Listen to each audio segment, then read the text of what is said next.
So this is NuNuu Smith, S.L.A.M.M magazine, Support Local Artist Movement magazine, and I am here with one of the most beautiful people I know I've ever met. She is a pleasure to know, and once you know her, you can't help but love her and think about her and wonder how she's doing and be excited when you see her.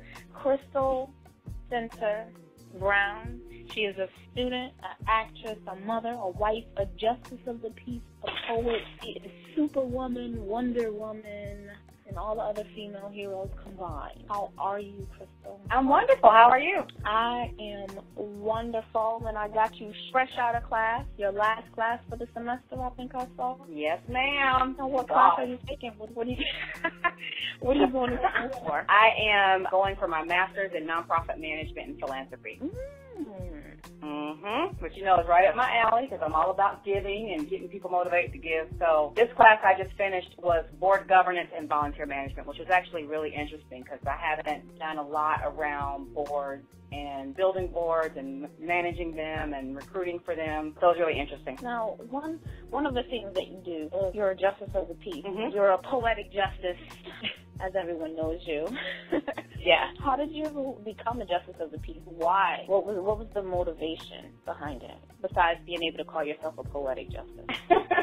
I got married in 2000 when my husband and I were planning our wedding. Our families are from two different religious backgrounds, so it could be a little difficult to find someone who is willing to do a ceremony that would include both religions. And so I decided after that I wanted to be able to be a JP, to be able to offer that service to people who just want to get married. Like, they don't want to have to deal with all the extra stuff that sometimes comes with getting married. And so I filed in the fall of 2000, and there were like 13 slots available. And they ended up giving it to me because I was the youngest and I was the only female that applied for it. So I've been one now for about 12 years. And you love it. I see photos of you marrying people, bringing people together. You have testimonials all over the place. I love it. How was the experience for you? It's awesome. It's, and actually one of my couples that I just married last year just had their first baby. So so this is the first baby that I've known about that has been, I'm sure there's probably tons more, but I don't really stay connected with some of the couples I just marry. I don't see them again.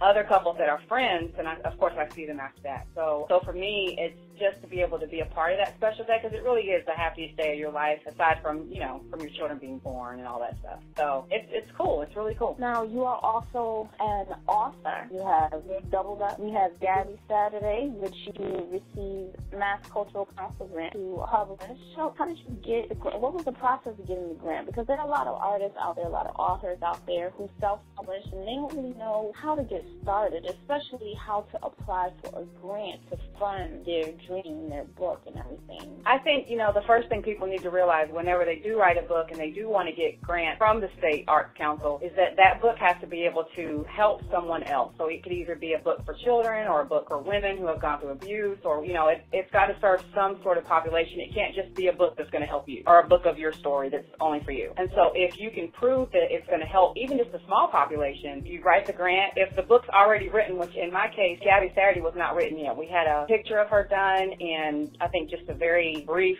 write-up of what the book would be about. But I knew that I wanted to be able to share it with not only little girls in my town, but also little girls that I share living in the project in Chicopee, because I wanted them to be able to see, this bright little girl who likes to go to the museum. And so I wrote it that way, and I had to go to a actual board meeting to actually talk about it, and they loved it, and they gave me $2,000 to actually print the book and have it at these tea parties, which was amazing because it was really the first time that these little girls had actually been able to meet a children's character in person. That's very interesting because, as you know, I have a little book on the way that I've been sitting You do. And to know that, because I believe my book does help a certain population, and to know that that's a great way to get grants, that's helpful for me. Thank you, Crystal Center Brown. Oh, you're welcome. I did not know that. Another book that you just released in January, correct? Rhythm and Blue was released in January. This book is just a whirlwind because not only writing the book, but now screenplay and movie. Yeah. And the movie will be filmed next year.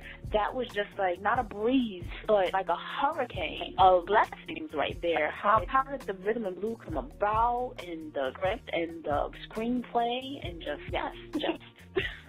I wrote the book actually 2 years ago during the National Novel Writing Month Challenge, where you write a novel in 30 days. So you have to write 50,000 words in 30 days. So I finished the month with a pretty good manuscript, but I didn't think it was a great story, so I kind of just let it sit on my computer. And probably a year and a half later, I was sitting at the Harlem Book Fair with one of my author friends named Keyshawn Dodd, and we were talking about the book. And he was like, so what are you going to do with it? I said, well, it's just on my computer. I don't think it's very good. And he said, why don't you send it to me? I'm going to see if my editor friend can look at it for you. And before I knew it, she had the book, and she was editing it, and I was doing revisions. And so in the fall of last year, I did the revisions between like September and December and published it in January. And it just took off from there. It done really well on Kindle and Nook and even print copies, which surprised me because I didn't think people still bought print copies of books, but they do. And a woman actually came and saw me perform at the Renaissance Art Space here in Springfield in May, and she owns a Brooklyn-based film company, and called me. She actually emailed me and asked me if I'd be interested in optioning the book for a feature film. So I met with her after the Wiz wrapped in August, and we signed the contract, and we did the casting last weekend in New York, and now they're in pre-production. So it went really fast because a year ago the book wasn't done, and now it's going to be a movie. So you weren't even thinking about a movie? Not at all. I wasn't even thinking. I mean, honestly, like last year at Thanksgiving, I got a call from the Delta sorority in Springfield, and they had heard about the book and that it was in process. They actually thought that it was done at that point, which it wasn't. And they booked me to do this huge book signing at a local college here in March of this year. So I had book signings lined up before the book was even done. So that pushed me to finish it way sooner than I probably would have if I was just waiting on myself to get it done. See how God works? I know. I'm telling you, it's just been little bits of encouragement along the way that made it come to pass. I think if I hadn't sat with Keyshawn at the Harlem Book Fair, it may have sat on my computer even longer. If Don hadn't booked this huge book signing for me in March, I don't think it would have ever gotten done. And now look at it. That's how it happened. Amazing. Now you have so many projects. You have your hands in so many pots. Your feet are in pots. Your hair is in a pot. Everything is just in a pot. Cooking. How do you manage to stay afloat? How do you balance home? You have homework. You have work. You have your artistry. And you have to keep your sanity. How do you do it? I think that I really try to pay attention to making sure I spend time equally with my family because I am married. So I try to spend as much time with my husband as possible. We have a date night every Friday, and he's doing a lot more things with me now than he used to. And I think it's just because we just have a lot more in common now than we used to. We've been married 12 years, and I think that we make more of an effort now to do things together, where before I would kind of go do my own thing, he'd do his own thing, we'd kind of meet back. And so that's probably the first thing, is just doing more together as a couple. So that allows me to still do my thing sometimes, but have him with me while I'm doing, because he was with me in New York this weekend and was there all day for the audition. So that would have been a day I would have spent away from him if he wasn't with me. But I do get to a point,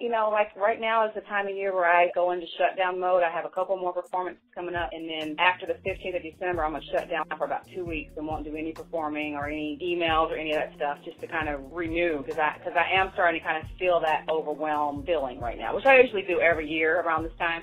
It's time to shut it down just for a little while. How important is it for you to have the support of your family? Because I know that your family supports you a lot. Yeah. And there's some artists whose family don't support them at all, yet they still manage to reach for their dreams, to reach for their goals, to keep the fire lit under their passion. How important is it for you? I think probably the most important thing for me was to always focus on my dreams, but still have a day job, which sounds crazy, but my food on my kitchen table has never depended on my dream, and my mortgage has never depended on my dream. So that takes away a lot of stress I think that a lot of families feel if there's a husband and a wife and one of them is really reaching for the stars and trying to be, a music producer or a rapper or whatever. If that person's not working a regular job, then that's stressful because that dream may not be paying the bills. And so I think that has been what saved me, I think, over the years, is always having these little side hustles, having my full-time job, having the JP business, which really kind of, in a way, supports my arts business. I'm able to use the money that I make off of weddings to actually buy books to sell, and it's weird the way it all kind of works. But my husband supports me in every single step that I make. If I need books,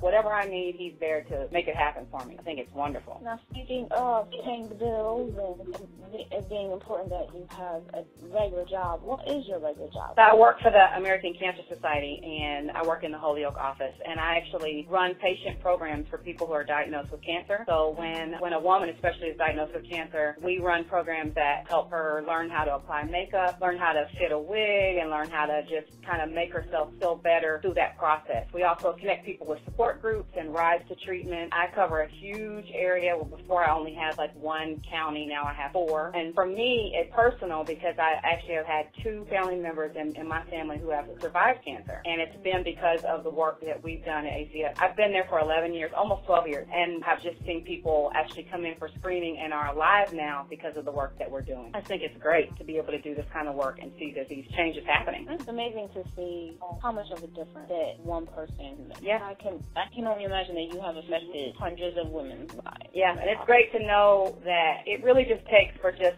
at least one person to be willing to do the work and be passionate enough about it where people will trust you and will listen to what you say and will go and get the screening that they're terrified to have. And if there's a diagnosis, that they don't see it as a death sentence, because it's not. And I think I've done wonders with that kind of work here, because people who were afraid before aren't afraid anymore. So that's great. I'm going to backtrack. Your son, Adante, he is very talented. He seems to be a mini mogul in the making. Tell us a little bit about Adante and what he does, and in what ways, not just being mama, what other ways you support his art, when he started, all of that good stuff. Just run it down. He's been producing music since he was 5. My brother, who's also a musician, bought him like a whole studio setup where he was able to record his own music, make his own music, and record it at age 5. So he's been putting out mixtapes since he was 5 years old. And I have some of his mixtapes that are like 15 years old that did a long time ago. And just in the past couple of years, I've seen him kind of move from being this music producer to branching out and making like a t-shirt line and shooting videos and really trying to just do it all. He does his own website, he does everything. But it wasn't until just recently that he actually said that he is ready to start looking for a record deal. He wants to be able to be like an in-house producer for a record label. So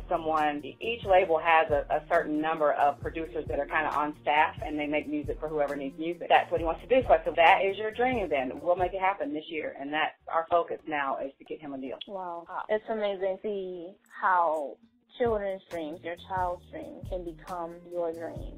And to see parents actually supporting their children and doing whatever is possible to make their dreams happen, because that's how you keep the fire in the children. A lot of children don't have that support, and they really need that. No matter how old, they need that. If you have an adult child that needs your support, that's amazing.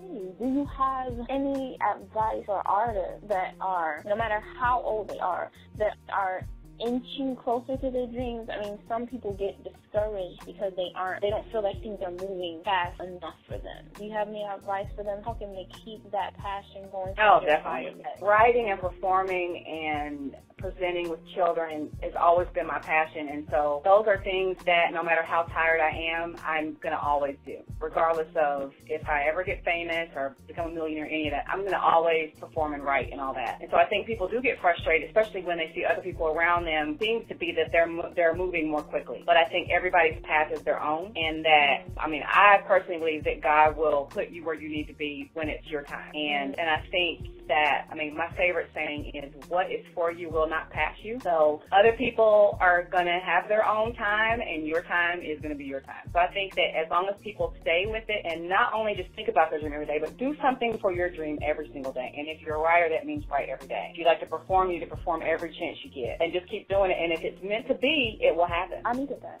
I definitely needed that. How can anyone contact you who wants to get in contact, whether to have their wedding officiated or to feature you or to book you for book signings, anything like that? How do we get in contact with you? Probably the easiest way, I'm definitely on Facebook, what everybody else is too. If they search me that way, Crystal Center Brown, it'll pull up my page on Facebook. But my website, crystalcenterbrown.com, is kind of the hub for everything. So if they go on the homepage of that, then they can get to everything else, my books and my music and everything else. So either way, Facebook or my website. And before we wrap up, is there anything else that we did not cover that you would like to talk about? Anything that you would like to share? No, that's all. Thank you for this opportunity. Thank you for thinking of me. Always. Well, thank you. This has been S.L.A.M.M Smith with Miss Crystal Center, and that's Center with an S, not with a C. That's right. Crystal Center Brown, extraordinary woman. And thank you.